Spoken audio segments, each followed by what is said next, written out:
You देश के किसान हम, यू धरती के सेवक, यू देश के किसान हम, यू धरती के सेवक।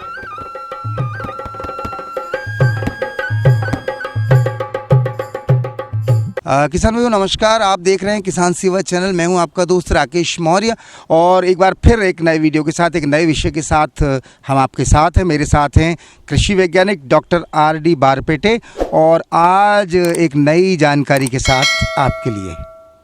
तो बारपेटे जी नमस्कार। नमस्कार साहब। बारपेटे जी, सरसों की जो फसल है, वैसे तो हमारे यहाँ बैतूल ज़िले में उतना ज़्यादा रकबा इसका पहले नहीं हुआ करता था, परंतु जो लगातार प्रयास किए गए कि किसानों को एक नई फसल की तरफ भी आकर्षित करने के लिए जो प्रयास, आप लोगों के प्रयास या विभागीय प्रयास जो भी रहे हैं, उसकी वजह से इस बार जैसे कि 2022 में हम बात करें, दिसंबर 2022 में हम बात कर रहे हैं, तो सरसों की फसल का रकबा बढ़ा है।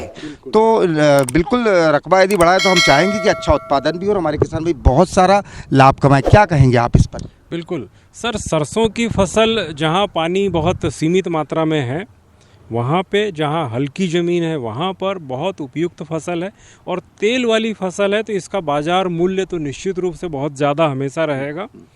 और चूंकि बैतूल ज़िले में पहले बड़ी सीमित मात्रा में हो रही थी, इस साल काफ़ी रकबा बढ़ा है, तो इसकी जो सामयिक इस समय की स्थिति है उसके ऊपर थोड़ा सा मैं अपना अनुभव किसानों को बांटना चाहूँगा।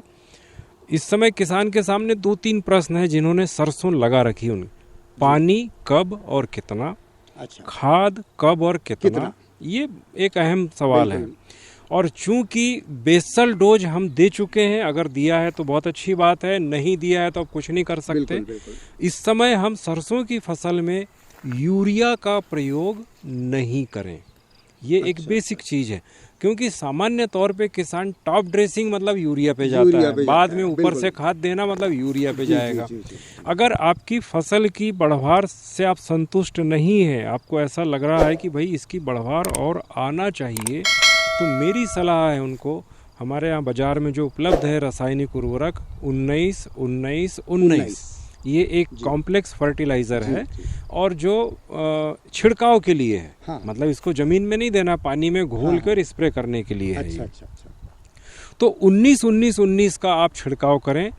अगर ज़रूरत महसूस होती है कि बढ़वार बहुत कम है तो 10 दिन के अंतराल पे आप इसको रिपीट भी कर सकते हैं। अच्छा। 19-19-19 ये आपके लिए इस फसल में बहुत फायदे का सौदा होगा। ये आने वाले कितने दिनों के अंदर ये एक अभी बिल्कुल तुरंत करें। अगर आपकी फसल मान लीजिए 20 दिन 25 दिन की है, वैसे सरसों तो ज़्यादातर 1.5 महीने का हो चुका है, तो इस अवस्था पे आप कर सकते हैं। 10 दिन के बाद फिर इसको रिपीट कर सकते हैं।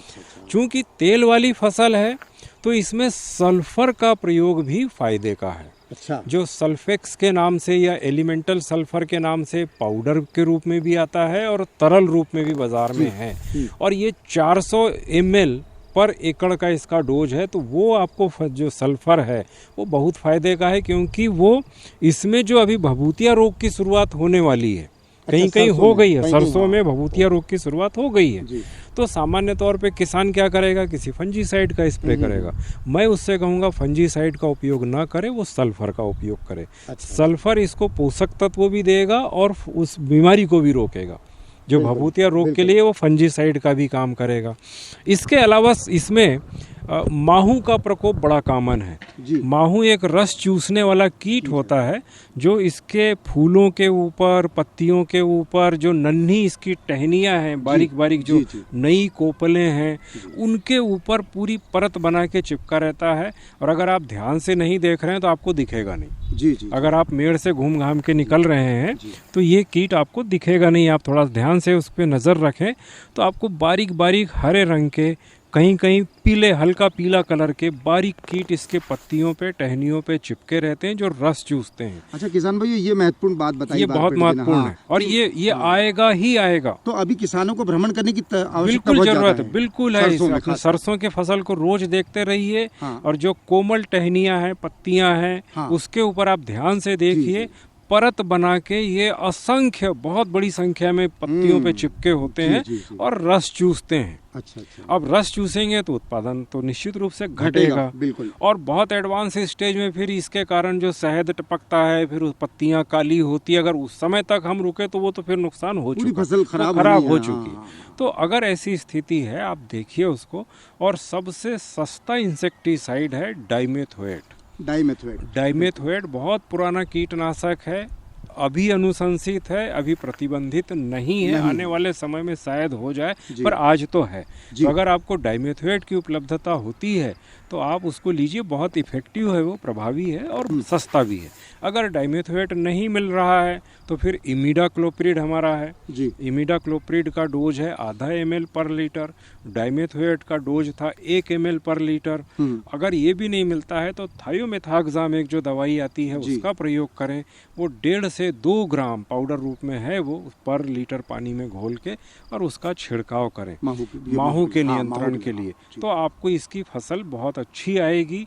इसके अतिरिक्त इसमें पानी की जहाँ तक बात है, अगर आपके पास पानी है, पानी आप जैसे ही फूल वाली अवस्था है, फूल शुरू हुआ और उसमें फली लगना, फूल लगना सब साथ साथ चलता है, तो 50% फलियां लग गई है, 50% फूल है, उस अवस्था में एक पानी आप दे दीजिए।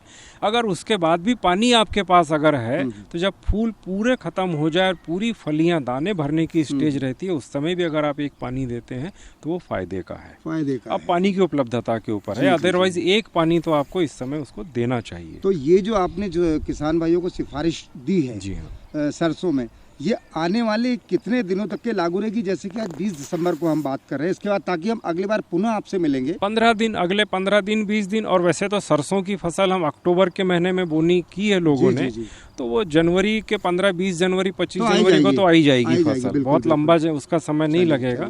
तो ये अगर इतना कर लेते हैं तो बाकी फिर उसमें कुछ करने की जरूरत किसानों को नहीं है। जी। तो किसान भाई ये तो बात बहुत अच्छी बताई बारपेटे जी ने कि अब सरसों की फसल में हम अच्छा उत्पादन कैसे लेंगे, माहू से कैसे बचाएंगे और हाँ फफूंदिया रोग से कैसे बचाएंगे।